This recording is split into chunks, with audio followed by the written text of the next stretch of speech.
Hello દોસ્તો મિત્રો, આ જીવનની અંદર આપણે કરેલા પાપ અને પુણ્ય કેવા છે જરાક આપણી જીવનની અંદર તપાસીએ. કહેવાય છે ક્યારેક ઉદાસીનો આગ છે આ જિંદગી, તો ક્યારેક ખુશીઓનો બાગ છે આ જિંદગી.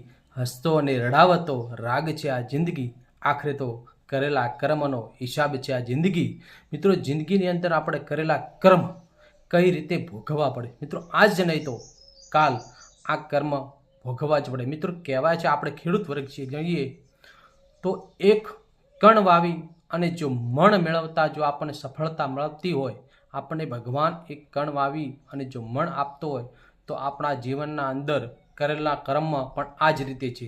મિત્રો, આજે કરેલું કર્મ કાલે આપણે એને ભોગવવું જ પડશે. એટલે આપણે જીવનમાં કેવા કર્મો કરીએ છીએ, ખરેખર કર્મ કરતી વખતે આપણે થોડું ધ્યાન રાખવું જોઈએ. આજે કરેલા પાપ આજ નહીં તો કાલ, કાલ નહીં તો પરમ દિવસ જરૂર ભોગવવા પડે છે. મિત્રો, કહેવાય છે કે હસી હસીને કરેલા પાપ, હસી હસીને કરેલા પાપ રોઈ રોઈને ભોગવવા પડશે. મિત્રો, આ જીવનમાં ક્યારેક આપણે કઈ રીતે પાપ ભેગું કરતા હોય છે.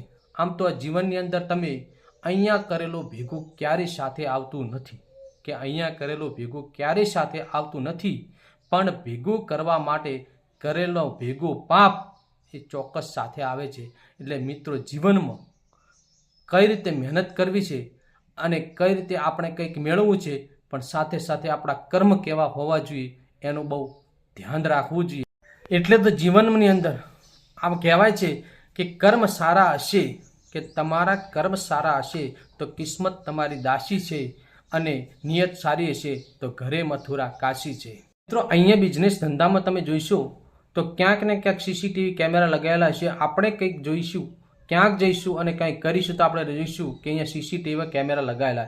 પણ જીવનમાં એટલું યાદ રાખજો કે ઉપરવાળે તો પહેલેથી જ સીસીટીવી કેમેરા લગાવેલા હોય છે. એટલે આપણા કર્મ આપણે કઈ રીતે કરવા એનું ધ્યાન રાખવું. મિત્રો, આપણા જીવનમાં કરેલા કર્મનું ફળ જરૂર મળે છે. જય હિન્દ, જય ભારત.